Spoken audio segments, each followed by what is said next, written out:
मोदींनी त्यांना परत सांगितलेलं आहे तुम्हाला केंद्रात यावं लागेल. मी माझ्या मताशी ठाम आहे.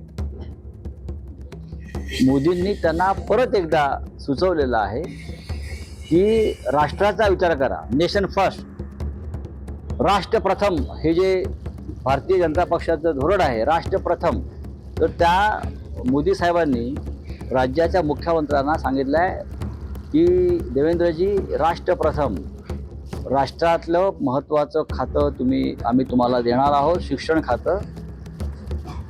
पण जोपर्यंत अमित शहा आहेत मंत्रिमंडळात तोपर्यंत कोणीही राज्यातला महत्त्वाचा माणूस दिल्लीत यायला तयार नाही. त्याच्यामुळे आता मला भविष्यामध्ये रिशफलमध्ये कोणते मोठे मासे घरी जातील किंवा बाहेर काढले जातील याच्याविषयी माझा अभ्यास सुरू आहे. महाराष्ट्राच्या राजकारणात सध्या एका अत्यंत महत्वाच्या आणि मोठ्या घडामोडीची जोरदार चर्चा सुरू आहे. चर्चा अशी की राज्याचे मुख्यमंत्री देवेंद्र फडणवीस हे राज्याचं राजकारण सोडून केंद्र सरकारमध्ये मंत्री म्हणून जबाबदारी सांभाळणार आहेत का. गेल्या काही महिन्यांपासून ही अशी चर्चा अधूनमधून समोर येत होती. परंतु काल देवेंद्र फडणवीस यांनी अचानक दिल्लीत जाऊन प्रधानमंत्री नरेंद्र मोदी यांची भेट घेतली आणि या राजकीय चर्चेने पुन्हा एकदा जोर पकडलाय.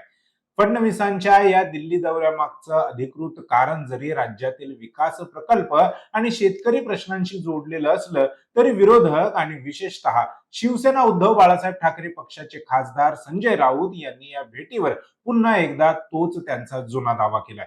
राऊतांच्या मते फडणवीसांना दिल्लीत बोलावून देशाचं शिक्षण खातं सोपवण्याची तयारी सुरू आहे. पण जर देवेंद्र फडणवीस खरोखरच केंद्रात गेले तर महाराष्ट्राची धुरा कोणाकडे जाणार. मुख्यमंत्री पदाच्या शर्यतीत कोणकोणती नावं समोर येत आहेत आणि मंत्रालयाच्या वर्तुळात राधाकृष्ण विखे पाटील यांच्या नावाची दबक्या आवाजात चर्चा का सुरू आहे. आज आपण याच राजकीय घडामोडींचे सर्व पैलू सविस्तर समजून घेणार आहोत. नमस्कार, मी संकेत आणि आपण पाहत आहात मुंबई आउटलुक. काल अचानक देवेंद्र फडणवीस दिल्लीला रवाना झाले. तिथे त्यांनी प्रधानमंत्री नरेंद्र मोदी यांची भेट घेतली. या भेटीनंतर प्रसार माध्यमांशी बोलत असताना फडणवीस यांनी स्पष्ट केलं की राज्यातील काही महत्त्वाच्या पायाभूत सुविधांच्या प्रकल्पांबाबत तसेच अर्थव्यवस्थेशी संबंधित विषयांवर चर्चा करण्यासाठी ही भेट होती. मात्र राजकीय विश्लेषकांच्या मते आगामी निवडणुका, पक्षांतर्गत फेररचना आणि केंद्रातील संभाव्य मंत्रिमंडळ विस्तार या पार्श्वभूमीवर ही भेट केवळ औपचारिक किंवा राज्यातील प्रकल्पांपुरती मर्यादित असू शकत नाही. भाजपच्या केंद्रीय नेतृत्वाला दिल्लीत एका सशक्त आणि अनुभवी चेहऱ्याची गरज आहे. फडणवीस यांचा प्रशासकीय अनुभव, अभ्यासू वृत्ती आणि संघटनेवरील पकड पाहता त्यांना केंद्र सरकारमध्ये आणून मोठी जबाबदारी दिली जाऊ शकते अशी शक्यता बऱ्याच काळापासून राजकीय वर्तुळात व्यक्त केली जात आहे. फडणवीस मोदी भेटीनंतर लगेचच ठाकरे गटाचे खासदार संजय राऊत यांनी माध्यमांसमोर येत या चर्चेला उकळी फोडली. संजय राऊत यांनी अत्यंत ठामपणे सांगितलं की फडणवीसांना दिल्लीत बोलवण्यामागे राज्याचे विषय हे केवळ निमित्त आहेत. प्रत्यक्षात त्यांना केंद्रात मोठी जबाबदारी दिली जाणार आहे. त्यांना देशाचं शिक्षण मंत्रालय किंवा एखादं महत्वाचं खातं दिली जाण्याची शक्यता आहे. एवढ्यावरच न थांबता राऊत यांनी भाजपच्या केंद्रीय नेतृत्वावरही निशाणा साधलाय. ते म्हणाले की केंद्रात अमित शहा यांच्या कार्यपद्धतीमुळे आणि त्रासामुळे अनेक केंद्रीय मंत्री आणि नेते वैतागले आहेत. त्यामुळे केंद्रात जाण्यास कोणी सहजासहजी तयार होत नाही. संजय राऊत यांच्या या दाव्यावर भाजपकडून जोरदार पलटवार करण्यात आला असला तरी या वक्तव्यामुळे राजकीय चर्चांना आणि तर्कवितर्कांना पुन्हा एकदा उधाण आलंय हे मात्र नक्की. आता सर्वात मोठा प्रश्न उपस्थित होतो तो म्हणजे जर देवेंद्र फडणवीस केंद्रीय राजकारणात गेले तर महाराष्ट्राचे नेतृत्व कोण करणार. या शर्यतीत सुरुवातीपासून काही नावं आघाडीवर होती. त्यातलंच एक नाव म्हणजे चंद्रशेखर बावनकुळे. ते भाजपचे प्रदेशाध्यक्ष होते आणि आपल्या संघटन कौशल्यासाठी ओळखले जातात. ओबीसी चेहरा म्हणूनही त्यांच्या नावाचा विचार केला जाऊ शकतो. मात्र त्यांना आता राजस्थानचे प्रभारी बनवल्यामुळे महाराष्ट्राची धुरा त्यांच्या खांद्यावर टाकली जाणार नाही हे जवळपास निश्चित झाले. दुसरं नाव आहे विनोद तावडे. सध्या राष्ट्रीय राजकारणात भाजपचे सरचिटणीस म्हणून तावडे यांनी आपली पकड मजबूत केली आहे. दिल्लीतील केंद्रीय नेतृत्वाशी त्यांचे निकटचे संबंध आहेत.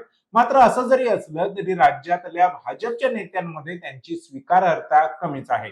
शिवाय देवेंद्र फडणवीस यांच्याशी त्यांचं फार काही सख्य नाही. त्यामुळे तावडेंवर राज्याची जबाबदारी दिली जाईल याबाबत राजकीय विश्लेषक साशंक आहेत. परंतु या शर्यतीत सध्या राज्याचे उपमुख्यमंत्री एकनाथ शिंदे यांच्या बाबत काय. देवेंद्र फडणवीस केंद्रात गेल्यावर इथे राज्यात मैं नहीं तो कोण बे असं म्हणणाऱ्या एकनाथ शिंदेना मुख्यमंत्री बनवण्यास भाजप तयार आहे का, हा प्रश्न महत्वाचा आहे. एकनाथ शिंदे हे राज्यातील महायुती सरकारमधील एक महत्वाचा दुवा आहेत. मात्र दुसऱ्या पक्षातील नेत्याला व दुसऱ्या पक्षाला मोठं करणं हे मुळातच भाजपच्या स्वभावाविरोधात आहे. एकनाथ शिंदेना 2022 मध्ये मुख्यमंत्री बनवणं ही भाजपची त्यावेळची राजकीय गरज असली तरी भाजप आता असं करणार नाही. दुसऱ्या बाजूला केंद्रात मोदी शहा यांच्यामधलं भांडण असल्याचं सांगत काही राजकीय विश्लेषक व वरिष्ठ पत्रकारांच्या मते अमित शहा हे एकनाथ शिंदेना बळ देत असल्याचं बोललं जात आहे. असं जरी असलं तरी शहा शिंदेना मुख्यमंत्री बनवतील का, हाच खरा प्रश्न आहे. राजकीय सूत्रांनी दिलेल्या माहितीनुसार भविष्यात पुन्हा एकदा एकनाथ शिंदे यांनाच मुख्यमंत्री बनवण्याबाबत भाजपच्या केंद्रीय नेतृत्वात एकमत नसल्याचं समजतंय. भाजपला आता महाराष्ट्रात आपला स्वतःचाच मुख्य नेता बनवायचा आहे असा सूर राजकीय वर्तुळात आहे. आणि याच पार्श्वभूमीवर मंत्रालयाच्या गल्लीबोळात आणि राजकीय विश्लेषकांमध्ये एक नाव अत्यंत वेगाने पुढे येत आहे. ते नाव म्हणजे राधाकृष्ण विखे पाटील. राधाकृष्ण विखे पाटील यांच्या नावाची अचानक एवढी चर्चा का सुरू झाली आहे, यामागे राजकीय विश्लेषक दोन प्रमुख आणि ठोस कारणं सांगतात. त्यातलं पहिलं कारण म्हणजे मराठा कार्ड आणि मनोज जरांगे यांच्या आंदोलनाची हाताळणी गेल्या 1-1.5 वर्षांपासून महाराष्ट्रात मराठा आरक्षणाचा मुद्दा अत्यंत संवेदनशील बनला आहे. मनोज जरांगे पाटील यांच्या नेतृत्वाखालील मराठा आंदोलनाने सरकार समोर मोठं आव्हान उभं केलं होतं.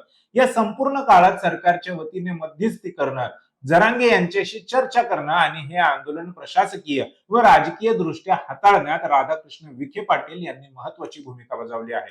याशिवाय विखे पाटील हे स्वतः मराठा वर्गातील एक मोठे आणि वजनदार नेते आहेत.